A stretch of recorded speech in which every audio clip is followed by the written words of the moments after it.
Welcome to Forte Catholic. This is your host, Taylor Schroll, coming to you live from the Red Sea Radio Studios in College Station, Texas. It's wonderful to be here, and I just got to tell you before we even get started that the Lord proved his goodness to me today through the two people sitting right in front of me. Jake, our producer, is here, and Abby, his girlfriend. And I'm just going to tell you a little bit of a story. Like, typically when I come to do the show, I'm going to be here pretty late, recording the show, editing the show, all that sort of thing. So I typically get home way after dinner time. So sometimes I'm like, okay, I'll eat a later lunch, and I'll just eat dinner when I get home. Other times, like today, I had kind of a small lunch, so I'm like, oh, I'll just go pick up McDonald's or Jack in the Box, get a little snack, and then eat my full dinner later. So that's what I did today. I went over to Jack in the Box, good old Jack in the Box. They just opened back up right down the road from here. They were closed for a while. Yeah, right down on Texas Ave for those of you who are local. Maybe I shouldn't say where I went because I'm about to tell a bad story. So I got a typical order from me. I'm cheap, so I order off the dollar menu. I got a $1 chicken sandwich. I got a $1 sweet tea, and I got $1 worth of 2 tacos. Right? I love their tacos. They're always like super soggy and just absolutely wonderful and bad for you, and they taste great. So I ordered that. I ate my chicken sandwich. It was awesome.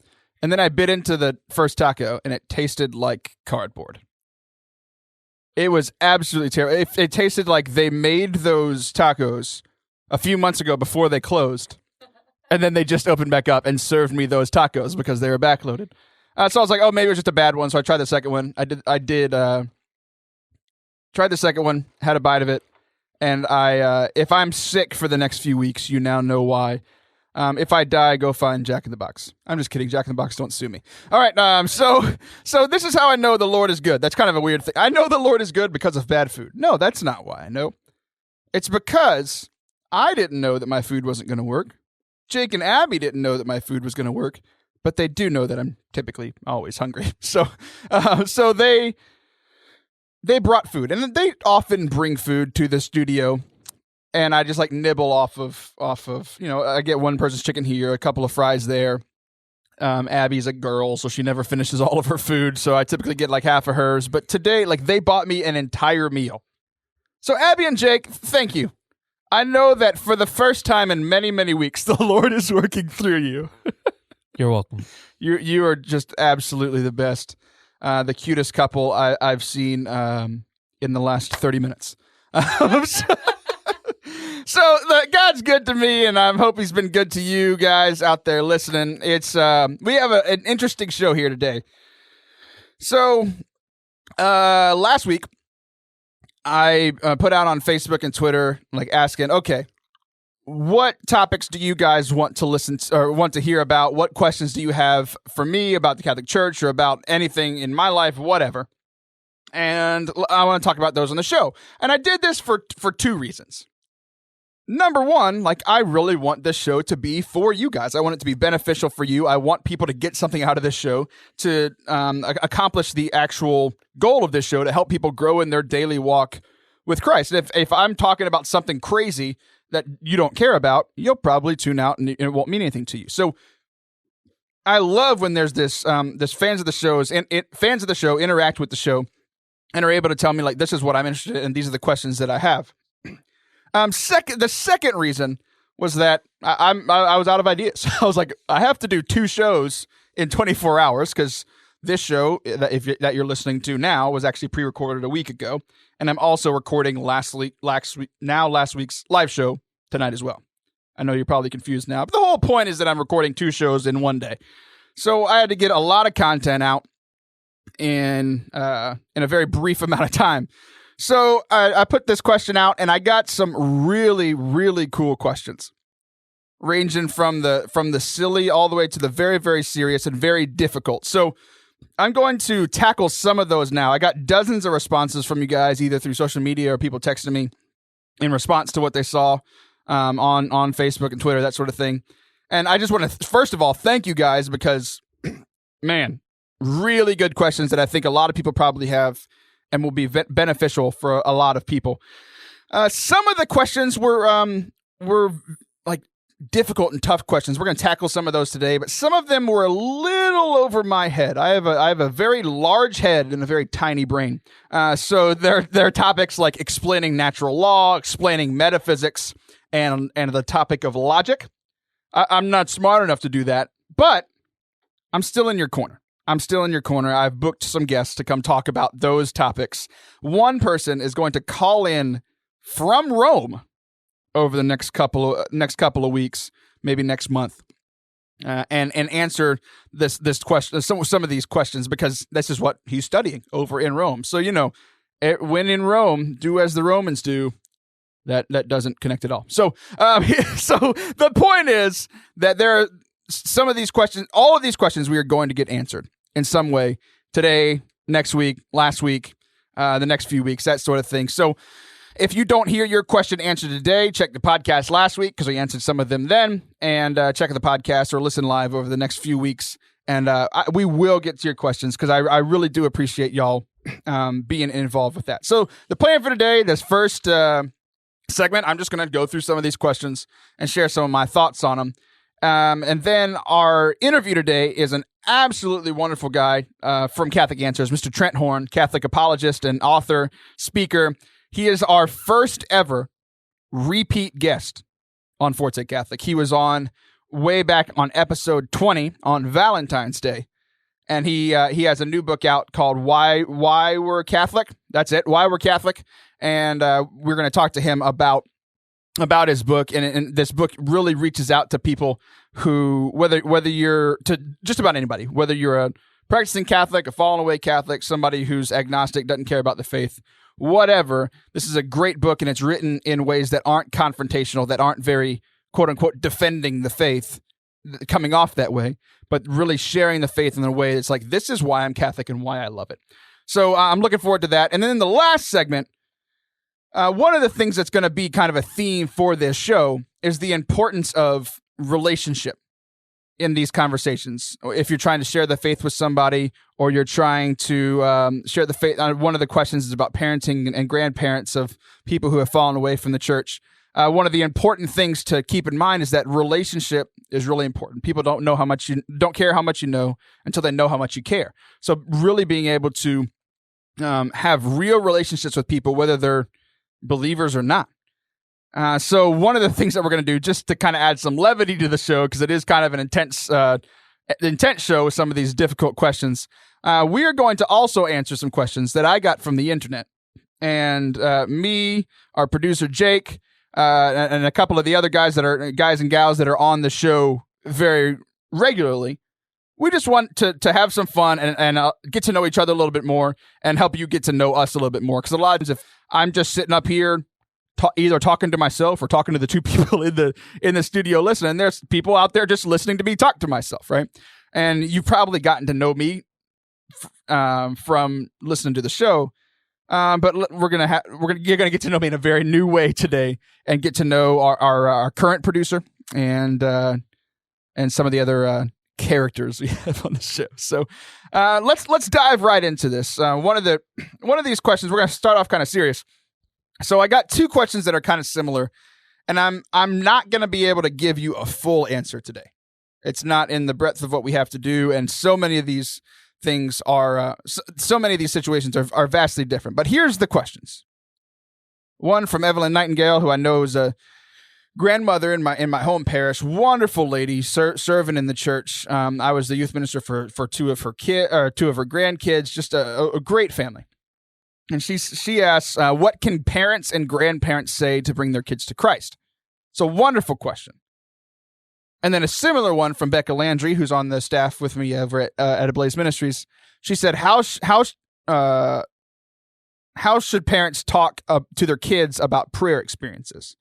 And also how that conversation should be navigated, and how parents can be like spiritual directors for their kids.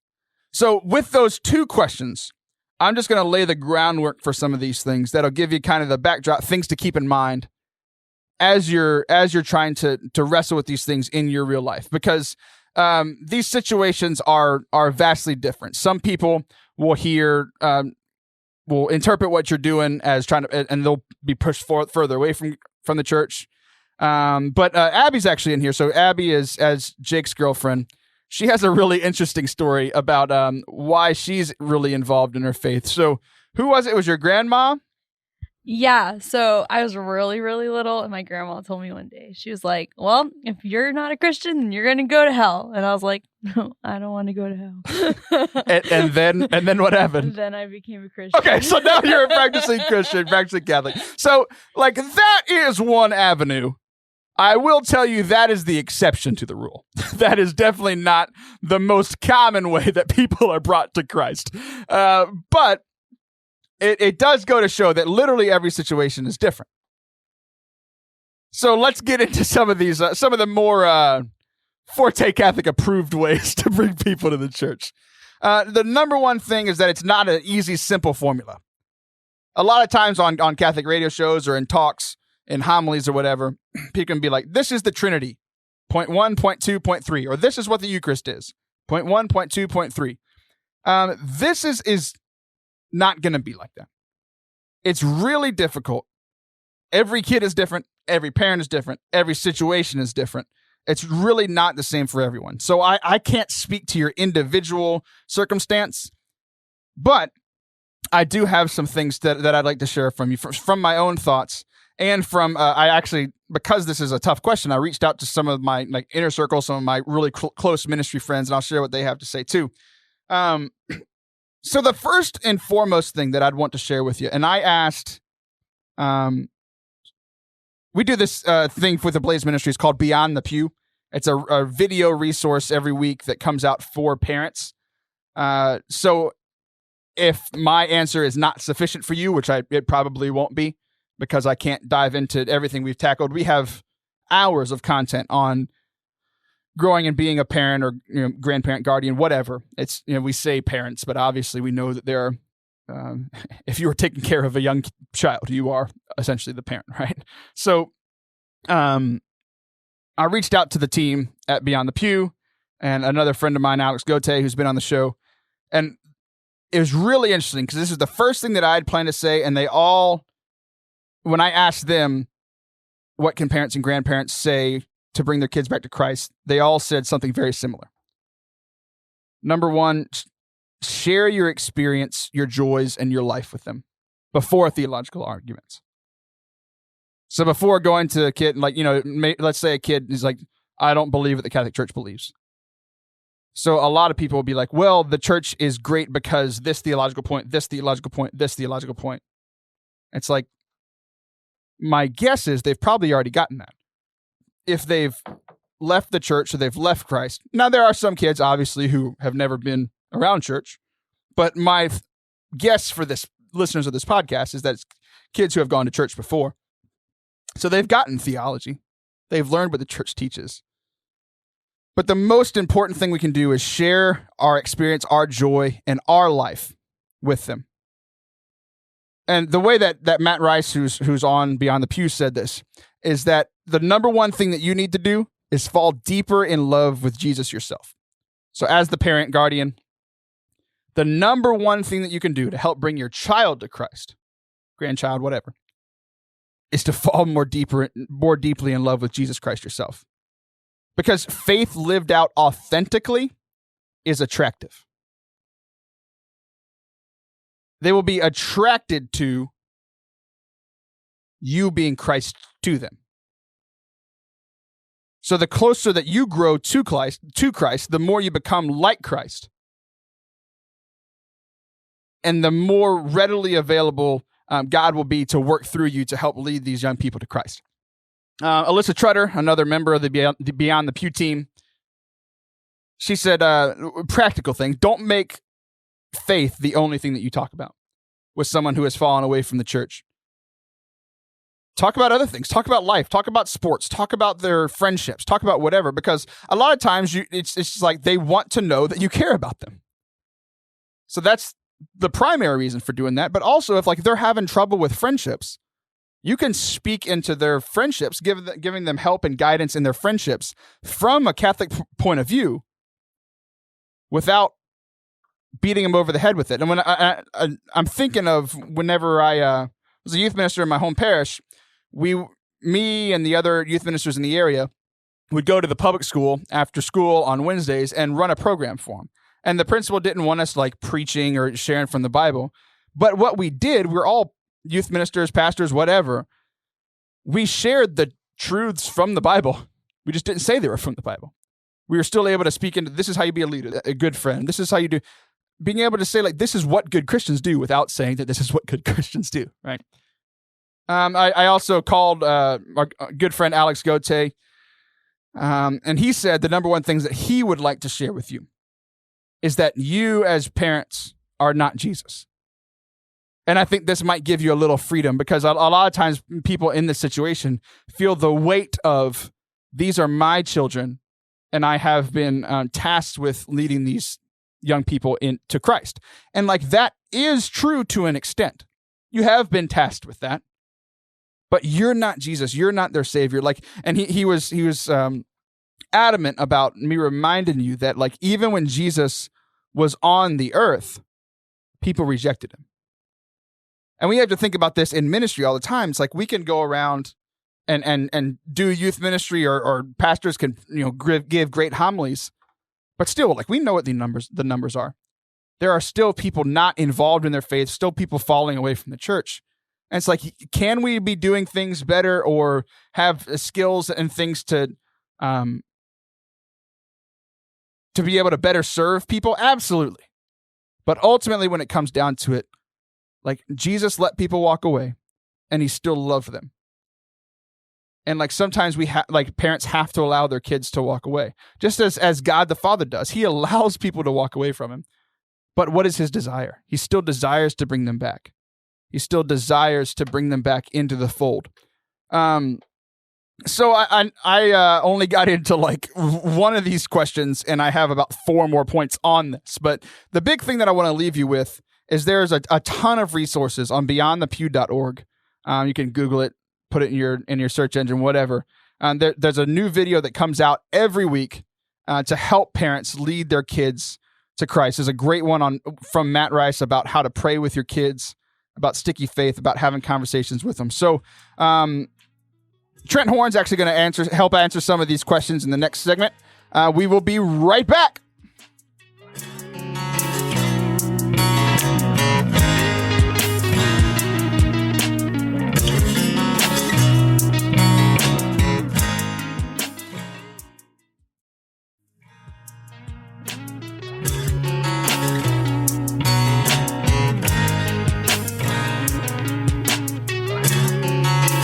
All right, we are back to Forte Catholic, our second segment today. And as promised, we have our first ever return guest on Forte Catholic Radio, Mr. Trent Horn. Trent, how are you doing this evening? I'm doing well. Good. It's great to have you on. You came back on Valentine's Day. You were our guest way back on episode 20. So thanks for agreeing to come on. I'm glad I didn't scare you away the first time. Oh, no. Thank you so much for having me on again. Always a pleasure, and looking forward to talking about my new book and anything else you have an interest in. Yeah, I know you've written quite a few. We talked about hard sayings the last time that you were on, and this time we're going to talk about your new book, Why We're Catholic. So for those of you that don't know, you want a little bit more background on Trent, you can find him online. You can also go listen to episode 20 of the podcast. But just very quickly, he's an apologist and speaker over at Catholic Answers. And the guys over there are always so generous with their time. So thanks for coming in. So Why We're Catholic, I was emailed a few weeks ago that in the first 3 weeks that it sold 20,000 copies. That's just absolutely tremendous. So, and I know it's been quite some time there. So it is this very well-selling book. So why don't you just give us an intro about what this book is and why you wrote it? Sure. This book is a basic summary of what we believe as Catholics, and more importantly, why we believe it. I wrote the book because whenever I've gone to parishes, I've gone to conferences, people come up to me and always ask, do you have a book that I can give to my son who's an atheist, or my husband who's interested in the church? Do you have a book that I can give them? And before this book was written, there wasn't really a single book you could give someone that explains the Catholic faith to a non-Catholic. So I wrote this book actually in a tone that you could give it to anyone who is not Catholic, an atheist, a Protestant. It doesn't matter. It explains, why we believe in God, why we believe in Jesus, why we believe in the church and the moral teachings of the Catholic Church. And it does this in a brief, succinct way with language and examples that anyone high school age and up can appreciate. So it's that one book you can give anyone, or if you're Catholic, if you read this book, it'll give you some of those explanations and illustrations to help you share your faith with other people. And what's great about giving the book away is we're selling it in bulk at 20 copies for $60, which is about $3 a copy. Wow. And people, I'm hoping they'll just give them away whenever they can. That's absolutely fantastic. It's one of the biggest things that intrigued me to have you on about this book is that many Catholic books are written, obviously, for Catholics. It's kind of the entire point of writing a Catholic book. But so often they are not very approachable for somebody who isn't Catholic. And that's why I think this is actually such a brilliant idea to be able to speak to people where they are. It says that you have this non-confrontational tone, these non-confrontational terms where people could just pick it up. Why do you think that that's so important to speak in non-confrontational ways with people who aren't Catholic? Well, I think it's important because it's very easy for people who are not Catholic, if they feel that they're being attacked or criticized, just to simply reject whatever message that they're being given. So if you write a book that says, well, here's why you should be Catholic, but it's condescending or sneering in its tone, or it's unfair to other religious groups, then those people just won't bother. They'll read the book for a little bit, then put it down, and maybe even speak ill of it later. And that's certainly not what I wanted. I wanted this to be something you could give to anyone, Catholic, non-Catholic, or Catholics who are no longer practicing their faith. So it's a great book maybe to give away around Christmas or Easter at a parish, because the latter chapters deal with many things that non-practicing Catholics struggle with, like the clergy abuse scandal or the moral teachings of the church and things like that. Wow, that's so it's not just theology stuff. It's more of like, what does the life of a Catholic actually look like? That's absolutely tremendous.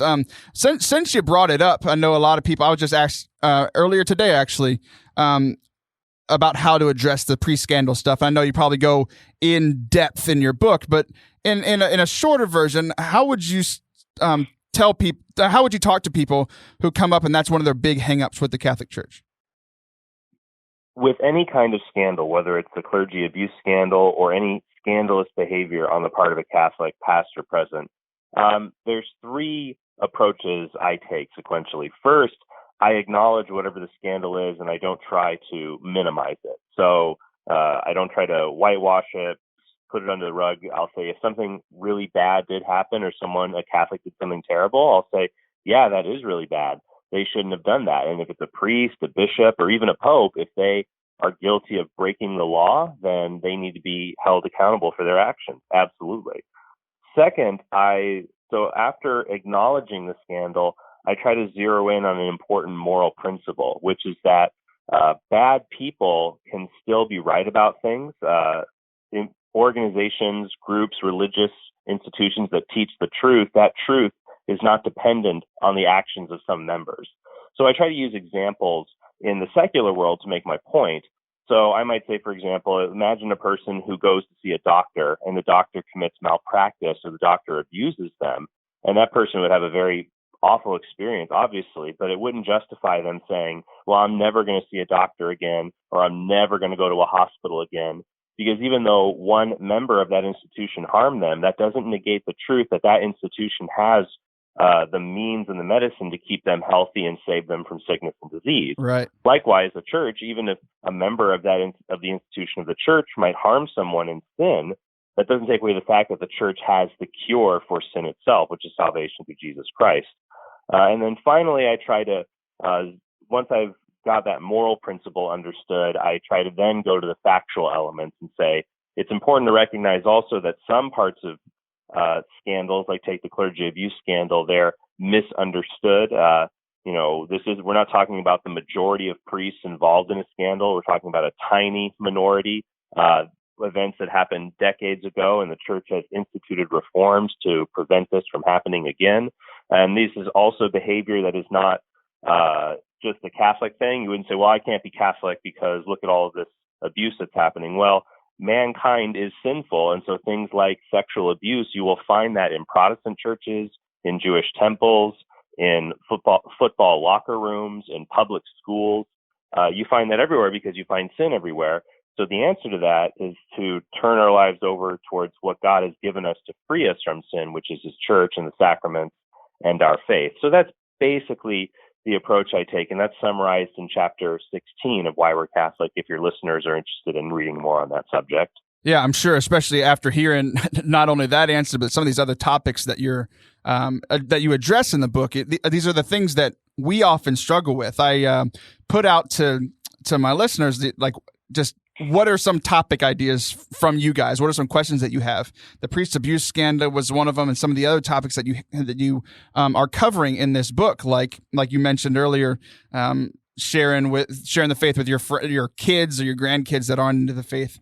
All these sorts of things. So I know that it'll be a very helpful book for just about anybody. And I know one of the big goals of this book is to urge people to consider either rejoining or joining the Catholic Church. And I know that there are a lot of people in my life that really struggle with evangelization within the Catholic Church. They're very okay with, I'm going to be a practicing Catholic, but I don't want to shove my views onto other people. So how would you lead and guide people who are coming from that viewpoint and not wanting to share the truths of the Catholic faith? Sure. And I think it's important to understand that we don't want to shove our faith onto anyone. I would agree with that. But you can share without shoving. And the way we do that, the approach that I like to take, is that when I'm speaking with people about subjects related to the faith or anything like that, I try to ask them questions like, well, what do you think about the Catholic Church? Or why do you believe what you believe? How did you come to believe that? Do you think I should believe that? How do you know that it's true? And by taking an approach where we ask insightful questions, that can open up a conversation and a dialogue, and it doesn't feel like we're imposing our faith onto others. It's more that we're starting a conversation with them, and we're both mutually trying to find the truth. So I would say asking questions, what do you think and why do you think that, about things related to our faith, and that allows us to indirectly share the faith by guiding a conversation in that way. Yeah, that's so helpful, because I know there's a lot of people that try to share the faith without having a relationship with a person, and so often we need to have that relationship, especially with somebody that we might want to give this book to. So you've written this book, and you mean for it to be shared with people who, with all the people that you listed, whether non-Catholics or non-practicing Catholics or other Christians, whatever. What do you think the best process to approach giving this book to somebody would be? Well, I think a way to do that is to buy multiple copies of the book. That's why I'm really excited we offer it in that bulk purchase. You can get it at shop.catholic.com. And if you have multiple copies, then you can leave a few just kind of hanging around. You can leave it on your coffee table. You can leave it in your car. And when you're speaking with people and they have questions about the faith, you can say, oh, there's actually a lot of answers about that here in this book that I have, Why We're Catholic. Or if you leave the book around, we were very intentional in creating the book to make the cover, not nondescript, but inviting. So the cover is simply a group of people who, standing together, they form the shape of a cross with the title Why We're Catholic at the top. And the title I deliberately chose that it's not something like why you should be Catholic, because then someone may feel a little put off, and someone's trying to essentially sell them something, and they might feel put off picking up a book like that. But there may be an intrigue there, like, oh, well, why are these people Catholic?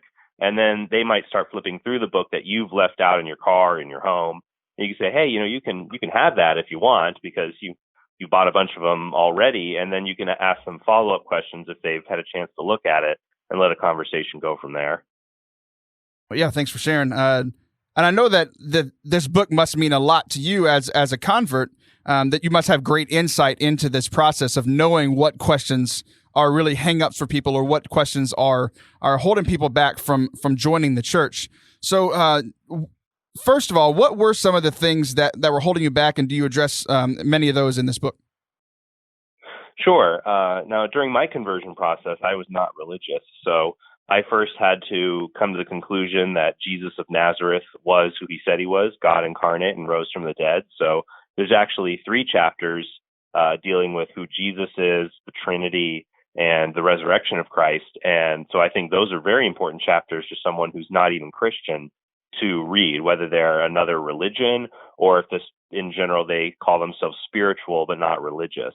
Then I think other hang-ups people have is they think the Catholic faith is just about doing a bunch of works to get into heaven, or that Catholics worship Mary, or there's no good reason to believe in purgatory. And that's why in later chapters, there are entire chapters devoted to the Catholic view of salvation. Why there's a chapter, Why We Honor Mary, and a chapter even Why We Believe in Purgatory, just to clear all of that up. So the book proceeds with kind of a funnel approach. It starts very broad, talking about the existence of truth and the existence of God. So at the very most basic level, we have to get those things down first, and then narrows to why believe in Jesus, why the church, and then the moral and eschatological issues like heaven and hell that can be hang-ups even for people who identify as being Catholic. So what, for the people who might be spiritual but not religious, people who would say like, oh, I don't need to be Catholic, I can just believe in God and be a good person. What is the some of the things that you share in the book on how to address that issue? Yeah, I think what's important here is that we should commend someone who at least is spiritual. They understand that the world is not a material, accidental reality. There's something bigger beyond that. There's a cosmic plan for our lives. So I would say that if they understand that, why wouldn't they want to have a deeper, intimate relationship with the ultimate foundation of that spiritual reality, with the God who created them and has this wonderful plan for their lives? And ultimately to understand who Jesus is and what he wants for us, which is not to follow an arbitrary set of rules. Some people think religion was just a bunch of arbitrary rules. Hardly. It's about being adopted into the family of God, and through God's grace being transformed into those adopted children, capable of doing supernatural acts of charity and love as part of his family. So I think those themes of family and grace are important to talk about, and that religion is our response to God and his gift of self and revelation. So that's why the book talks about God. A theme that recurs throughout the book is that God is love, God loves us, and God has a wonderful plan for our lives in being a part of his family. And so by appealing to those basic human concepts and understanding, I think people can see religion is not a bunch of arbitrary requirements. Rather, it's a familial restoration of God's family, and people can find happiness and holiness and fulfilled lives in that. And so that's what I'm hoping they'll take away from reading this book. Yeah, and I can totally speak to that because that's what I experienced in the church first and foremost. But before all the theology and being formed and all these things was like, this is a family. This is something I could be a part of. And then all the theology was just a cherry on top. One of my professors would always say, every new thing I learn about God is another reason to love him. And I think this book can really help people, not only in sharing their faith and having the boldness and feeling prepared to share their faith, but also being able to increase their own faith and their own love for God. So the name of the book is Why We're Catholic. So I wanted to ask you, why are you Catholic? If somebody walked up to you, Trent, and said, why are you Catholic? Maybe somebody who knew you before you were Catholic. Why did you do this? Why did you decide to be Catholic? Yeah, and I guess my short answer would be that the God of the universe who created everything, through his grace, led me to see that he is not just a God that's out there. He's a God who became man and died on the cross for our sins, and that he wants me to spend eternal life with him. And so he's helped me to see there's good historical evidence that this God became man in Jesus, and this man, Jesus Christ, founded a church that still exists to this day, which is the Catholic Church. And what the Catholic Church teaches is true, good, and beautiful. And so I want to believe what is true, good, and beautiful for my life, and that's why I'm Catholic. And then finally, in your conversion process, as you're going through what many people reading your book may be going through, what were the things that were most helpful in your conversion so that you could give the answer that you just gave us? Sure. I think what was helpful for me was having people I could go and speak with, people that I could discuss the faith with, get questions answered, and have spiritual support as I'm moving through the process, things that I understand and things I don't understand about the Catholic Church, to be guided through that. So that's why my book is actually, well, first, the latter part of the book at the end has practical tips. If someone wants to be Catholic, here's how they join RCIA, or if they are Catholic, here's how to go to confession, even if they haven't been in a really long time. My book was also, Why We're Catholic, is dedicated to the parish where I converted, St. Teresa Parish here in Phoenix. Oh, wow. To me, that's another way of sharing to people that the most important part of a conversion process is for us to be present and available to others as they're moving along their spiritual journey.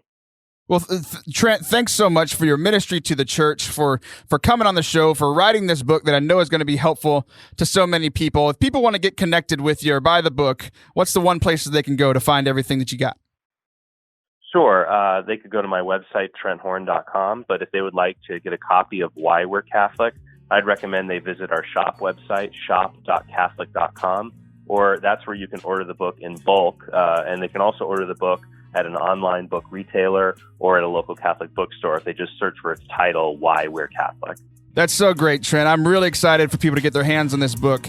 Again, thanks so much for coming on, spending some time with me. I really appreciate it. Thank you.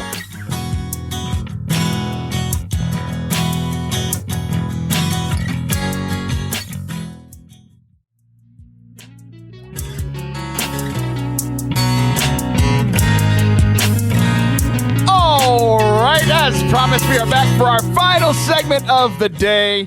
We answered some pretty tough questions in the first half, some of your listener questions. We had a lot of fun in the last segment talking to Mr. Trent Horn from Catholic Answers about his new book, Why We're Catholic, and sharing the faith. And one of the big proponents of this, we're going to kind of be a little lighthearted in this last segment. One of the big proponents about sharing the faith is the importance of knowing the people that you're sharing the faith with and them knowing you. So I was thinking, okay, so like I do my best to try to share the faith every week with you guys. Jake does his job of producing and talking every now and then when I allow him to. And Jake, I don't know if we've announced it on the air before that you're going to be leaving us soon. You're quitting like Pope Benedict. Yep. Just like our previous Pope, I will be stepping down from my position to be replaced by someone just as great and amazing. Yeah, you are. I think you're going to be doing a little less praying than our current Pope Benedict. No, I just want to make it very clear. Jake isn't quitting because of me. Completely. I would like to counter that by saying I might be praying more because I am going to college, and so I will be needing more prayer to help me through that. Prayer, and more prayer. If you want to hear an interview with Pope Benedict, go support me on Patreon. You can hear an exclusive interview. I promise. There's an interview with Pope Benedict on there. It's absolutely great.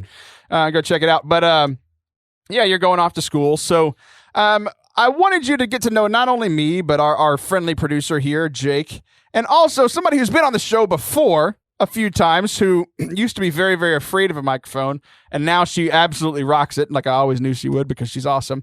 But Sam Shepard is going to be our new producer starting in about a month. Sam, how are you? I'm great. Oh, good. I'm very glad to have you here. So what we're going to do, along the premise of getting to know people and showing the importance, we're going to get to know each other a little bit. Answering some of these crazy questions. So I went to the internet. It's a great place, wonderful place. I have a lot of fun on the internet, and I found this list of questions that I was like, okay, we can do rapid fire questions because I was watching Jimmy Fallon the other day. Jimmy Fallon's hilarious, and he was doing this rapid fire game with his guests. I think one of them was Benedict Cumberbatch and somebody else, and like it's so much fun getting to know these people that you know for playing in like Smaug in the Smaug in the Hobbit and whatever you want to call him. Smeagol? No, not Smeagol. Smeagol. Smaug's the big dragon. Oh, I didn't know he had a name. We all learned something new about Sam. She knows nothing. We got some of these questions from the internet, so thank you, internet. And these are rapid fire questions. So I'm going to ask the question, and we're going to go ladies first. Sam's going to answer the question first. Okay. Give me a second to think about it. Yeah, and I'll change the order up. So it'll be Sam first. The next question will be Jake first. The next question will be me first. Okay. And obviously, this is a Catholic radio station, so I want you to uphold the integrity of the game. You have to answer immediately. With the caveat of we're on Catholic radio, so make sure that don't get you fired. Don't get me fired. Got it. I'm here for only a month. Yeah, don't take me down with you. Jeez Louise. All right, so the importance of sharing joy. That's what we're doing. We're already having fun and laughing, that sort of thing. This is important when you're sharing the faith. It's important to build relationship, to have relationships with people that you're sharing the faith with. We talked about that early in the show, so I'm not going to dive completely into it. Without further ado, let's go ahead and get into this. So, Sam, if you could buy any type of food right now, what would it be? Mexican food. Shrimp. Rolos. I really like Rolos. Have you ever frozen Rolos before? I don't like Rolos. No. I do like Rolos, though. Try frozen Chocolate and Rolos. caramel. Okay. Mm-mm. Caramel's the best. Is it? Okay, next question. This wasn't planned. Caramel or caramel? Caramel. Caramel. It's definitely caramel because it's not Our Lady of Mount Carmel. It's definitely caramel. Oh, I definitely say Our Lady. Yeah, I say Carmel. Our Lady of Caramel. Our Yeah. Lady of Mount Carmel. It's Our I Lady say of Mount. caramel. Yeah, that's what it is. Caramel is the candy. Caramel is Our Lady of Mount Carmel. No, they're Now the I'm same. confused. I don't even know what I say. There's an extra A in there in the dessert or the candy. Yeah, caramel. But it's still pronounced caramel. No, Come that's dumb. Okay. All right. What color? Sam, what color is your toothbrush? Purple. on. Also purple. Mine's purple too. Yeah! This is fantastic. Jake, you're next. Okay, if what's you could up? be any animal, what would it be and why? I would say panda because it's super chill, just like myself. I love Panda Express. I would be a. Same thing. It's definitely the same thing. You don't eat pandas there though. Very weird. Yeah, that'd be good. I would be a cheetah because they're very fast and they eat animals. Well, I think I would be a penguin. Why? I don't know. They're cute and fluffy. Oh, you kind of walk like a penguin. when they're babies. Yeah, when they're babies. This is fantastic. Not the old ones. I like this game. Who's next? Jake? Sure. Jake, sure. What I think is it's you, but whatever. Whatever. I'm in charge. I do what I want. What is one of the things that you would want to put on your bucket list? Getting married. Getting married. I love the look Do you from have the a comment, girlfriend Abby? next to. No, she Nothing. doesn't have anything to say. No she just put her comment. hands up because she surrenders. I surrender all. All right. I would put on my bucket list going to the Holy Land and not dying while I'm there. Oh, that's important. Jesus already did that for me. True.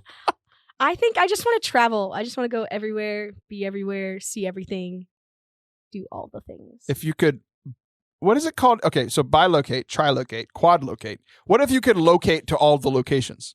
What is that called? Infinilocate. That's exactly what it's called. Infinilocation. So There that's it what is. you want to do. Sam wants to do that so she can be eating Mexican think- food while brushing her teeth with a While purple watching Ed Sheeran. Wow. I think that's being omnipresent. omnipresent. That's God, right? Yes. Yeah, he does that. God's eating Mexican food right now. That's awesome. All right, for me, who is my favorite superhero and why? It is Wolverine because he can heal himself and he took his like normal human abilities and used science to make them better, and now he's unstoppable. Whoa. Mine is definitely Spider-Man. He is the best. So Why excited. are you wearing a Captain America shirt? Come on, you're a traitor to your own cause.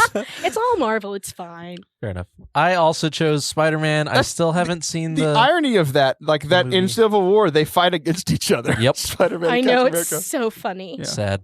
But I still want Oh. to see the Tom Holland movie, so I haven't seen it yet. Yeah. Probably the first 5 minutes is the best because it says like behind the scenes of that fight scene. Hmm. It's really funny. Anyway, I'm excited. you should definitely go see it. I want to go see it. I'll probably wanna go this see it. weekend with that bride of mine.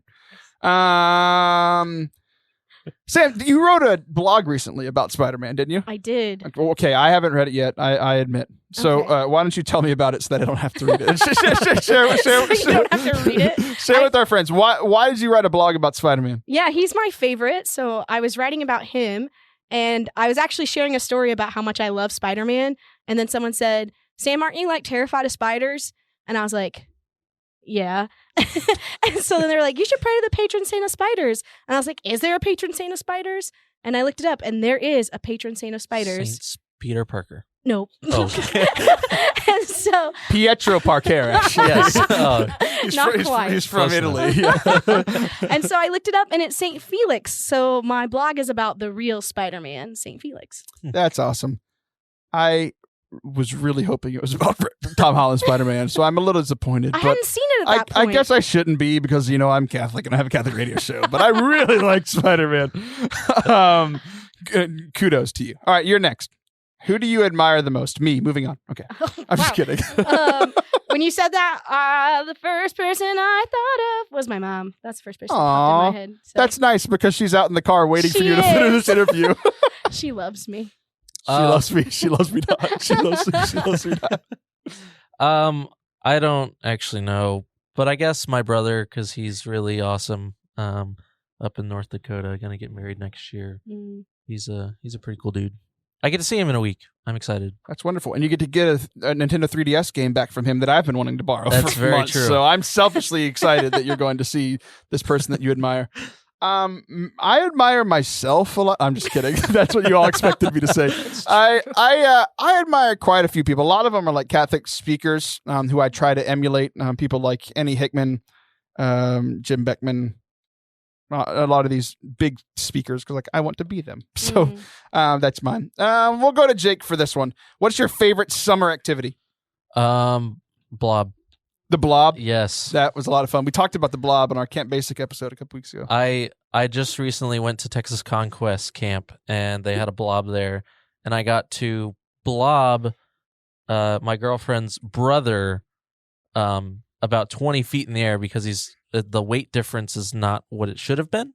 I'm a little bit heavier than him, and he landed on his head. It was a great day. It was his birthday. Wow. In the Great day. water, though? In the water. Okay. In the water. He didn't land just on his head on the ground. It was his birthday. best. He also passed away that day. Went to the hospital. A short 16 He thinks years. he's Spider-Man now. Struggle. He now has water power. He's Aquaman. He became Aquaman. My favorite summer activity is going inside into the AC. I really like the I AC. literally was just thinking the same thing. You can't say that. That was mine. Okay, avoid the sun. Can I say that? Avoiding the sun. So going to the movies. Not inside, just under staying cover. In the darkness, avoiding it. In the darkness. All things need to be brought to light, Sam. It's true.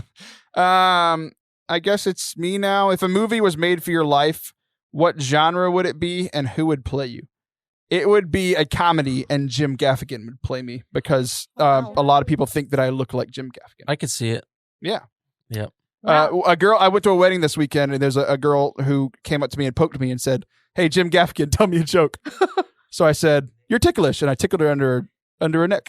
I know this girl. It's not some random chick who said it That's to a you. little weird.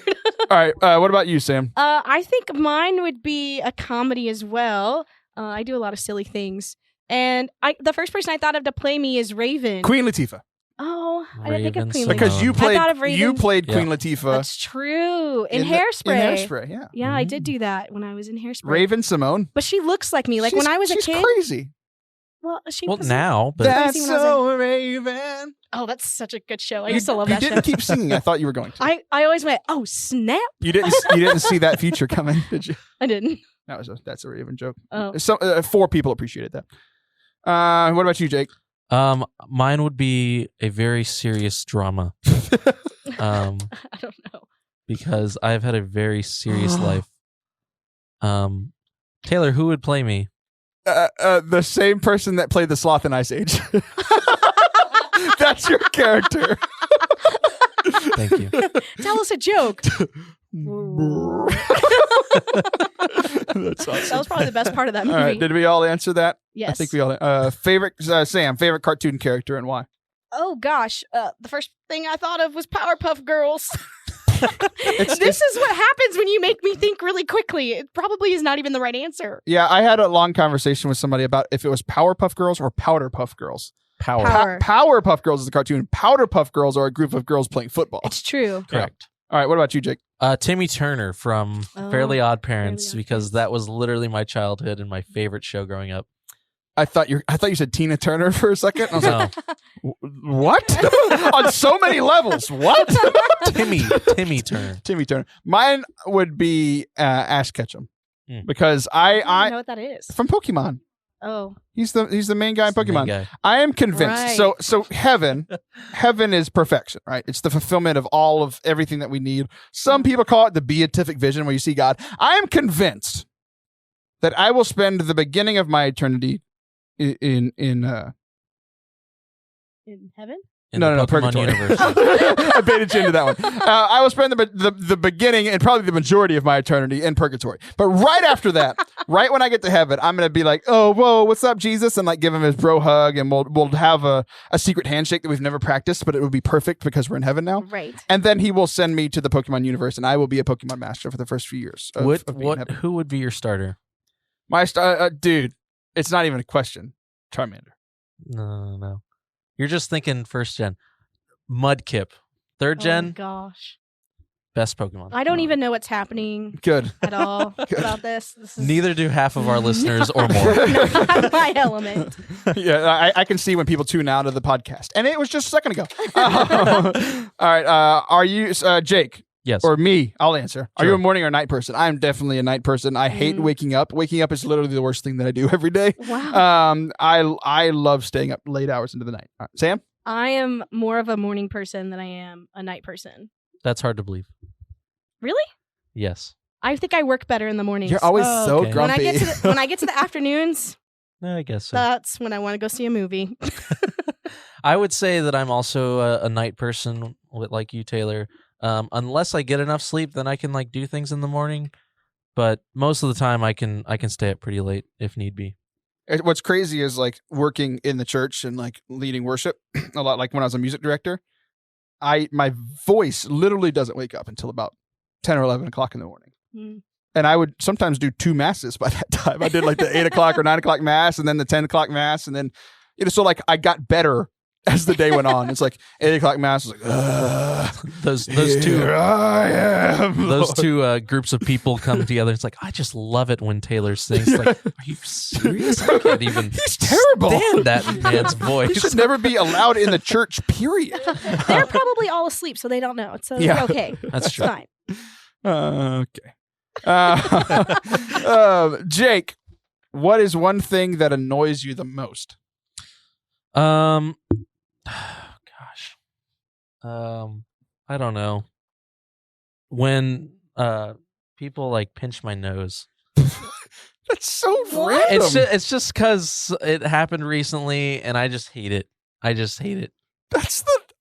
I couldn't have expected an odder answer. that It just That was bugs weird. me. That's so funny. Sam? All I want to do is do it now, just so you know. I don't like being interrupted. That's the first thing I thought of. What did you say? You're gonna Wait, what'd you say again? Mine is when my kids do this all the time. It drives me absolutely bonkers. When I'm sitting in a chair and somebody keeps like running into the chair, or like if I'm sitting like on a sofa and somebody's running into the sofa on the other side, I can't stand it when like I'm moving and I'm not moving. Like I'm not choosing to move and someone's moving me.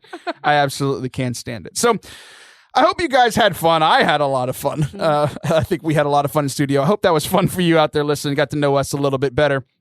The whole point of this, again, was like a lot of questions like these are questions that you can ask people when you're trying to share the faith. Like it's because a huge part of sharing the faith with somebody is sharing yourself, is sharing Christ in you, is having a real relationship with people. We talked about that in the first segment, how to talk to people who have fallen away from the church. It's like they don't want you to just walk up to them and talk about the faith all the time. Like walk up to them, ask them what they're interested in, ask them their hopes and dreams, ask them what their starter Pokemon was when they were a kid, ask them boxers or briefs or like whatever you want to ask them. Just like really get to know people. That's our final encouragement for you today. I hope you enjoyed the show. I absolutely enjoyed it. Thank you, Jake and Sam, for coming in. Thank you for Jake for producing all this time and Sam for starting here in about a month. We will be right back next week. Say it.